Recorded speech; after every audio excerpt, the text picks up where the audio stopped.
Hello friend, आज हम पढ़ेंगे डोमेन कंट्रोलर्स। और अगर आप MCS से करना चाहते हो, विंडोज सर्वर 2016 करना चाहते हो और डोमेन कंट्रोलर आपको नहीं मालूम है तो कुछ भी नहीं मालूम है। डोमेन कंट्रोलर सबसे ज़्यादा इम्पॉर्टेंट सेशन होते हैं हमारे विंडोज सर्वर 2016 में और ऑर्गेनाइजेशन में भी। तो डोमेन कंट्रोलर के बारे में पूरा डेप्थ में हम इसमें बताने जा रहे हैं। A to Z सारा सिनेरियो एक एक करके हम उसमें बताएंगे, क्या रोल होता है, क्या रिस्पॉन्सिबिलिटी इसकी होती है, कैसे इसको कॉन्फ़िगर करना है और कहाँ पे इसको यूज़ करना है, कैसे यूज़ करना है, सारा इसके जो है टर्म्स और कंडीशन सभी इसके बारे में हम लोग डिस्कस करने वाले हैं। डोमेन कंट्रोलर का रोल क्या होता है हमारे ऑर्गेनाइजेशन में, कैसे इसको कॉन्फ़िगर करते हैं। सबसे पहले हम बात करते हैं, जब ऑर्गेनाइजेशन में पहला कितने डोमेन कंट्रोलर्स होते हैं, सबसे पहले ये जान लेंगे हम। डोमेन कंट्रोलर्स आप देख सकते हैं, यहाँ पे मैंने मेंशन किया है, क्या यहाँ पे मैंने लिखा है क्या, root domain controller, root DC, ADC, CDC, RODC।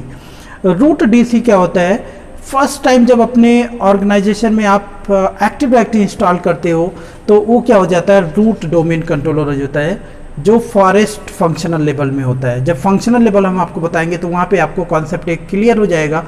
अभी बस इतना जानना है हमें कि रूट DC जो होता है, फर्स्ट टाइम जब हम सर्वर अपना इंस्टॉल करते हैं, फर्स्ट टाइम एक्टिव डायरेक्टरी अपने सर्वर में जब इंस्टॉल करते हैं, कॉन्फ़िगर करते हैं, तो क्या हो जाता है, रूट DC होता है। और जब हम first time root DC install करते हैं तो रूट DC के साथ master global catalog and schema master, ये दोनों इसके कंटेनर इसके साथ इंस्टॉल हो जाते हैं इस रूट DC में। और इसके बाद जो है अलग अलग डोमेन कंट्रोलर होते हैं, additional domain controller ADC, child domain controller CDC and read only domain controller जो होता है RODC। तो इसके बारे में हम बताने जा रहे हैं आपको। देखो यहाँ पे सबसे पहले अगर हम बात करते हैं यहाँ पे रूट DC की, जैसे हमने अपने ऑर्गेनाइजेशन में एक एक्टिव डायरेक्टरी सर्वर में इंस्टॉल किया तो यहाँ पे क्या हो जाता है, जब हम इंस्टॉल करते हैं इसके साथ डेटाबेस क्रिएट हो जाती है, जो सबको मालूम है, एक्टिव डायरेक्टरी सेशन में हम डिस्कस कर चुके हैं। और इस डेटाबेस का नाम होता है NTDS, इतना आपको क्लियर है, न्यू टेक्नोलॉजी डायरेक्टरी सर्विसेज। अब यहाँ बात करते हैं, ये जो हो जाता है इसको क्या बोलते हैं, हम रूट DC बोलते हैं। और रूट DC मतलब मास्टर डोमेन कंट्रोलर हमारे ऑर्गेनाइजेशन का होता है। और फंक्शनल फंक्शनल लेवल में अगर हम जाने तो ये फॉरेस्ट लेवल होता है, फॉरेस्ट लेवल डोमेन कंट्रोलर होता है। और इसीलिए इसके साथ क्या होता है, ग्लोबल कैटलॉग, ग्लोबल GCM बोलते हैं, एंड स्कीमा मास्टर। इसके बारे में बहुत डेप्थ में पढ़ना होगा क्योंकि बहुत इम्पॉर्टेंट है ये दोनों चीज़ें, ये तीनों चीज़ें हमें जाननी चाहिए। ग्लोबल कैटलॉग अगर बात करें सभी डोमेन कंट्रोलर में हो सकता है, जितने हमारे डोमेन कंट्रोलर सभी में ग्लोबल कैटलॉग हो सकता है, that is up to you. अगर आप चाहते हो इंस्टॉल करना ग्लोबल कैटलॉग, आप इसको इनेबल कर सकते हैं, नहीं चाहते तो आप डिसेबल कर सकते हैं, मैंडेटरी नहीं है। लेकिन master global catalog root domain controller में रहेगा ही। ग्लोबल कैटलॉग होता क्या है, अगर हम बात करें तो ग्लोबल कैटलॉग क्या होता है, एक सर्च इंजन होती है। और ये जो होता है सारी इंफॉर्मेशन हमारे डोमेन कंट्रोलर्स के बीच में, डोमेन्स के बीच में जितनी रिलेशनशिप होती है या जो भी एक्टिविटी है उसकी सारी मैनेजमेंट ग्लोबल कैटलॉग के द्वारा होती है। और ग्लोबल कैटलॉग को जो डिज़ाइन करता है, जो पूरे हमारे कंटेनर को, ऑब्जेक्ट को डिज़ाइन करता है, उसको हम बोलते हैं स्कीमा मास्टर। स्कीमा मास्टर क्या बोलते हैं, हम क्या बोल सकते हैं कि एक आर्किटेक्ट इंजीनियर हमारे ऑर्गेनाइजेशन के अंदर, हमारे एनवायरनमेंट के अंदर एक आर्किटेक्ट इंजीनियर है जो क्या करता है, डिज़ाइन करता है, नक्शा बनाता रहता है, इसमें कौन सा डोमेन कंट्रोलर कहाँ पे रखना है, उसके साथ कितने डोमेन्स है, कितने क्लाइंट्स है, पूरे ऑब्जेक्ट का एनवायरनमेंट को डिज़ाइन करने का काम किसका होता है, स्कीमा मास्टर का होता है। और ग्लोबल कैटलॉग सर्च इंजन का काम करता है। जैसे मान लो कोई क्वेरी है किसी क्लाइंट के द्वारा, वो क्वेरी एडिशनल डोमेन कंट्रोलर से रीडायरेक्ट होकर domain control root domain controller में जाती है, तो इस किसके द्वारा सभी होता है, ये सारा क्वेरी किसके द्वारा होती है, ग्लोबल कैटलॉग और इनफैक्ट मास्टर ग्लोबल कैटलॉग। तो जब फर्स्ट टाइम आप डोमेन कंट्रोलर अपना इंस्टॉल करते हैं, जिसको हम क्या बोलते हैं, रूट DC बोलते हैं, रूट डोमेन कंट्रोलर बोलते हैं। और ये कभी मत भूलिए आप, रूट डोमेन कंट्रोलर में स्कीमा मास्टर एंड क्या, ग्लोबल कैटलॉग, जिसको हम मास्टर ग्लोबल कैटलॉग इसलिए बोल रहे हैं कि इसके बाद हम एडिशनल डोमेन कंट्रोलर अगर हम बनाएंगे या रीड ओनली डोमेन कंट्रोलर बनाएंगे या चाइल्ड डोमेन कंट्रोलर बनाएंगे, तो आपके ऊपर डिपेंड करता है। आप चाहते हो तो ग्लोबल कैटलॉग इनेबल करना है, चाहते हो डिसेबल कर सकते हैं, वो मैंडेटरी नहीं है। बट फर्स्ट टाइम आपके पास ऑप्शन नहीं रहेगा, ये तो इंस्टॉल होगा ही होगा, क्योंकि अगर एक भी ग्लोबल कैटलॉग हमारे डोमेन कंट्रोलर एनवायरनमेंट में नहीं रहेगा तो कोई सर्च काम ही नहीं करेगा, कोई सर्च इंजन नहीं होगा, कोई क्वेरी ही नहीं होगी, राइट। तो अब हम बात करते हैं यहाँ पर इस एनवायरनमेंट को कैसे, जैसे मान लो एडीसी का यूज कहाँ होता है, यहाँ पे मैं बना देता हूँ एक एडीसी एडिशनल डोमेन कंट्रोलर है, इसका भी डेटाबेस यहाँ पे एनटीडीएस रहेगा। जैसे आप एक्टिव डायरेक्टरी इंस्टॉल करोगे तो ये डेटाबेस क्रिएट हो जाएगी, चाहे वो कोई भी डोमेन कंट्रोलर हो, चाहे एडीसी, सीडीसी या आरओडीसी, सबके पास न्यू टेक्नोलॉजी डायरेक्टरी बेस जो डेटाबेस हमारा वो रहेगा। अभी डिपेंड करता है कि ये डेटाबेस इसका खुद का रहेगा या इसका रेप्लिकेशन रहेगा, डुप्लीकेट रहेगा, ये चीज़ हमें जानने की ज़रूरत है। ओके, तो अभी हम बात कर लेते हैं इस पर। पहले हम चाइल्ड डोमेन को भी बना लेते हैं। यहाँ पे दूसरा डोमेन कंट्रोलर जो होता है हमारा, यहाँ पे हम इसको भी दे देते हैं और एनटीडीएस इसका भी नाम दे देते हैं, डेटाबेस मैंने बताया। जैसे आप एक्टिव डायरेक्टरी इंस्टॉल करोगे, डोमेन कंट्रोलर, कोई भी डोमेन कंट्रोलर हो इन चारों में से, सबके पास क्या डेटाबेस रहेगा। अब डिपेंड करता है डेटाबेस इनका खुद का रहेगा या रेप्लिकेट होगा, उसके बारे में भी हम बात कर लेते हैं। तो देखो यहाँ पे रूट डीसी होगा और इसको हम एडीसी बोल ले रहे हैं और इसको हम चाइल्ड डीसी बोल दे रहे हैं, सीडीसी इसका नाम हम दे रहे हैं, सीडीसी चाइल्ड डीसी। और एक मैंने दे दिया यहाँ पर, एक और डोमेन कंट्रोलर हमने बना दिया, यहाँ पर ले लो, और इसका नाम हमने दे दिया, यहाँ पे भी डेटाबेस है और इसका नाम दे दिया आरओडीसी, रीड ओनली डोमेन कंट्रोलर। अब ये कॉन्सेप्ट हमें समझना, एक हमारा एनवायरनमेंट हो गया, चलो हम इसको एक गोले में ले लेते हैं, क्योंकि ये क्या दर्शाएगा कि ये एक हमारा एनवायरनमेंट है, डोमेन कंट्रोलर एनवायरनमेंट यहाँ पे हो गया। और इसमें हमें समझने की ज़रूरत होती है एडीसी, एडिशनल डोमेन कंट्रोलर की। तो क्या होता है एडिशनल डोमेन कंट्रोलर? ये रेप्लिकेशन होता है डायरेक्ट रूट डीसी से, इसका डेटाबेस रेप्लिकेट होता है यहाँ पर, मतलब जो डेटाबेस यहाँ पर है उसी का डेटाबेस यहाँ पर रहेगा। अगर हमने यूज़र यहाँ पे बनाया, वो यूज़र ऑटोमेटिक रेप्लिकेट हो जाएगा यहाँ पे भी बन जाएगा यूज़र। अगर आपने किसी यूज़र को यहाँ से डिलीट किया, वो यूज़र यहाँ से भी डिलीट हो जाएगा।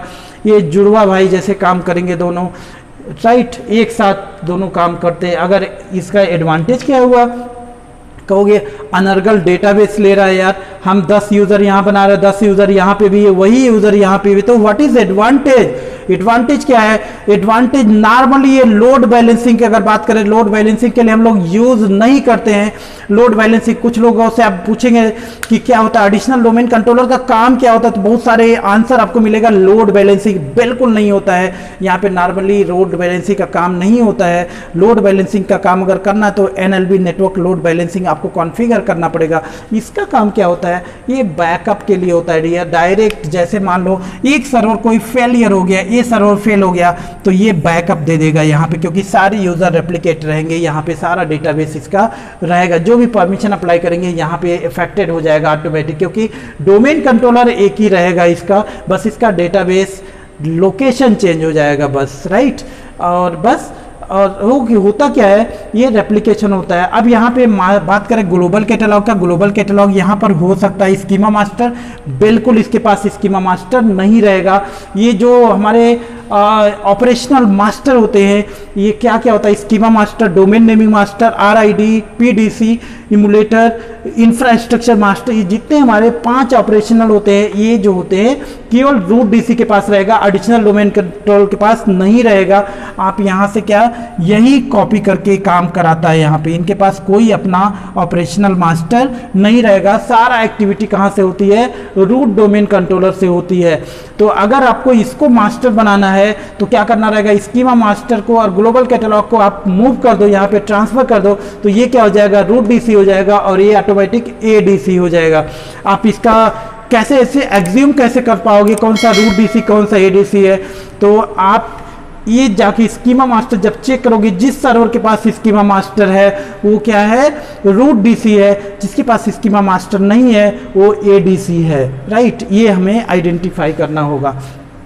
तो एडिशनल डोमेन कंट्रोलर का काम समझ में आ गया। ये सारा हम प्रैक्टिकल करके एक एक सेशन को आपको प्रैक्टिकली चारों डोमेन कंट्रोलर को हम प्रैक्टिकली करके दिखाएंगे। इसीलिए आज का सिनेरियो मैंने सोचा कि आपको डोमेन कंट्रोलर्स के बारे में इंट्रोड्यूस कर दूं, ताकि आपको जब प्रैक्टिकली इसको मैं दिखाऊंगा एडिशनल डोमेन कंट्रोलर या चाइल्ड डोमेन कंट्रोलर या रीड ओनली डोमेन कंट्रोलर या इनफैक्ट रूट डोमेन कंट्रोलर आपको समझ में आना चाहिए, राइट। तो इस कॉन्सेप्ट को आपको समझना। उसके बाद हम बात कर लेते हैं यहाँ पे चाइल्ड डोमेन कंट्रोलर। तो ये कहाँ पे यूज करते हैं डियर? ये जो एडिशनल डोमेन कंट्रोलर होता है, एडिशनल डोमेन कंट्रोलर आप बैकअप के लिए कहाँ रखेंगे? वो सर्वर उसी ऑर्गेनाइजेशन में रखेंगे या कहीं और लोकेशन में रखेंगे, कोई प्रॉब्लम नहीं है। आप चाहो तो उसी पर्टिकुलर लोकेशन में रख सकते हो या किसी दूसरे लोकेशन में आप रख सकते हो। दोनों रेप्लिकेशन होगा, दोनों केस में प्रॉब्लम नहीं है हमारे पास, राइट। प्रॉब्लम नहीं है, आप कहीं भी रख सकते हो। इसके बाद हम बात करते हैं चाइल्ड डोमेन कंट्रोलर के लिए।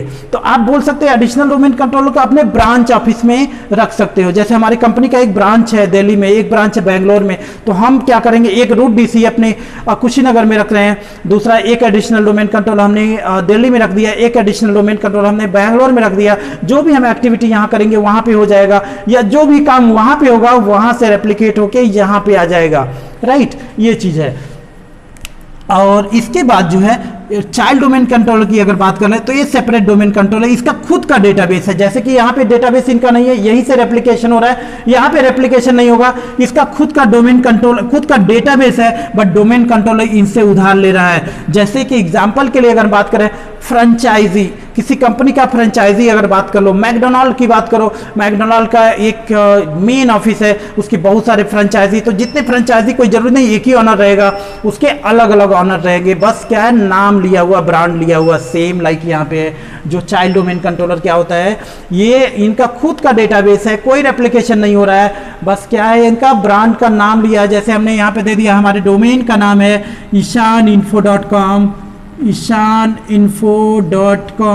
अब ishaninfo.com का ब्रांच अलग अलग है, फ्रेंचाइजी है, ये ब्रांच हो गया, ये फ्रेंचाइजी है, मान लो मैंने दिया किसी को, तो जिसको मैंने दिया वो क्या हो गया, इसका ऑनर हो गया, बस नाम हमसे ले रहा है ये, राइट। अब बात करते हैं रेप्लिकेशन। रेप्लिकेशन यहाँ पे कोई नहीं होने वाला है, इनका खुद का अपना क्या रहेगा, स्कीमा मास्टर रहेगा। Global catalogue, yes global catalogue भी रहेगा। अब ये बात करते हैं मास्टर ग्लोबल कैटलॉग भी हो सकता है, बिल्कुल नहीं हो सकता है।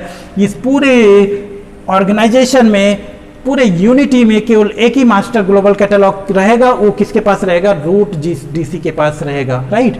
तो इसका एडवांटेज क्या हो गया, आप यहां से ट्रस्ट बना सकते हैं। जो यूजर यहाँ पे क्रिएट किया रेप्लिकेट तो नहीं हो रहा है, जो यूजर यहाँ के रेप्लिकेट नहीं हो रहा है, बट यहाँ के यूजर यहाँ के सर्वर में लॉग इन कर सकेगा, यहाँ के यूजर यहाँ के सर्वर में लॉग इन कर सकेगा।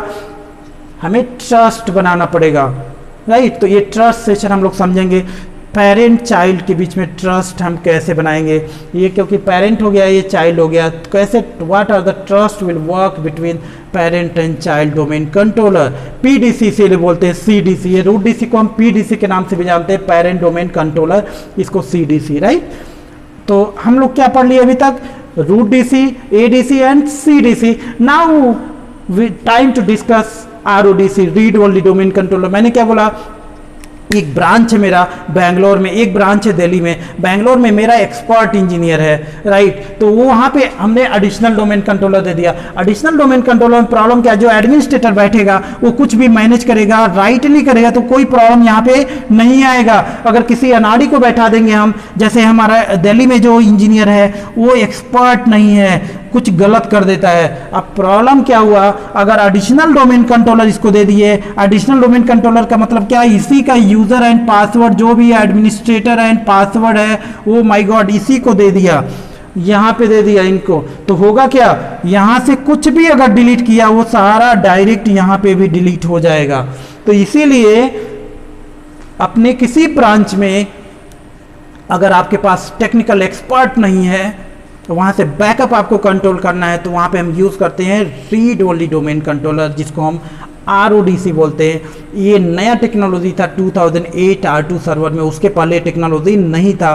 2008 R2 से इसको इंट्रोड्यूस किया गया, क्या रीड ओनली डोमेन कंट्रोलर, जिसका काम क्या होता है, किसी ब्रांच में आप इसको पुटअप कर सकते हो और यहाँ से मैनेज कर सकते हो, बट रीड ओनली फॉर्मेट में यू कैन नॉट डू। अब क्वेश्चन आता है यहाँ पे यूजर बनाना किसी को या कोई परमिशन देना है, स्पेसिफिक परमिशन देना है, तो क्या होगा, कैसे देंगे? दो कंडीशन उसके लिए, या तो ये जो एडमिनिस्ट्रेटर यहाँ पे बैठा हुआ है इसको ज़्यादा नॉलेज नहीं है, ये क्या करेगा, सीनियर को कॉल करेगा, रूट डीसी पे जो बैठा हुआ है उसको कॉल करेगा, भाई साहब ये परमिशन यहाँ पे देना है, हमें लोग बोल रहे हैं यहाँ के क्लाइंट, तो ये क्या करेगा, वहाँ से परमिशन दे देगा उस पर्टिकुलर यूज़र को, तो यहाँ पे रेप्लिकेट हो जाएगा। या तो दूसरा काम क्या होगा, कहेगा नहीं आप हमें डेलीगेट कर दो कुछ परमिशन, तो वो क्या करेगा, जाने का कुछ इसको नॉलेज हो गया है कि यूजर बना सकता है, ग्रुप बना सकता है, ऑब्जेक्ट क्रिएट कर सकता है, या कोई लोकल पॉलिसी अप्लाई कर सकता है अपने इंडिविजुअल ऑर्गेनाइजेशन में, देन क्या करेगा, जो रूट डीसी का एडमिनिस्ट्रेटर है वो इसको डेलीगेट कर देगा,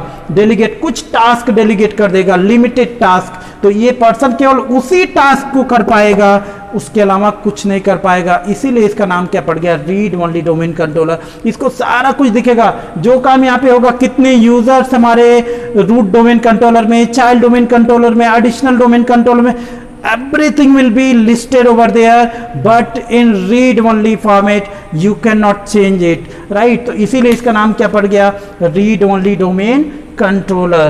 I hope you got understand this concept. What is domain controllers? 4 types के हमारे डोमेन कंट्रोलर हमारे एनवायरमेंट में होते हैं। कौन कौन? Root DC, ADC, child DC and आरओडीसी।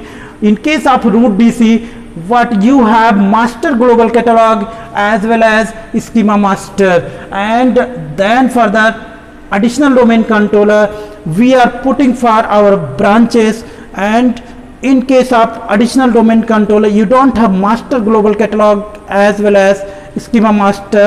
All the operational master will be replicating from the root domain controller. Whatever user and object you will be creating in root domain controller, that will be replicated in additional domain controller, but schema master and global catalog will not have. So anytime, any moment you can make your additional domain controller as a root domain controller by transferring the global catalog and schema master. And if you discuss about read only domain controller, same like additional domain controller, but a read only domain controller will not have administrator password, then you cannot log in the server. You can log in only specific user will read only permission. You cannot do any task. If you want to do any specific task, you have to ask the permission from root domain controller. Administrator will delegate the specific task, then you will able to perform. And in case of child domain controller, they have separate database, but brand will be the root domain controller. So guys, आपको समझ में आ गया होगा, मैं आशा करता हूँ, और आगे हम इसको प्रैक्टिकली करके एक एक सेशन को पूरा समझाएंगे, आपको डेफिनेटली समझ में आ जाएगा। आपको ये वीडियो कैसा लगा? अगर अच्छा लगा हुआ तो वीडियो को लाइक कर दो, और उससे ज़्यादा अच्छा लगा होगा तो अपने फ्रेंड सर्कल में शेयर कर दो। Thank you so much.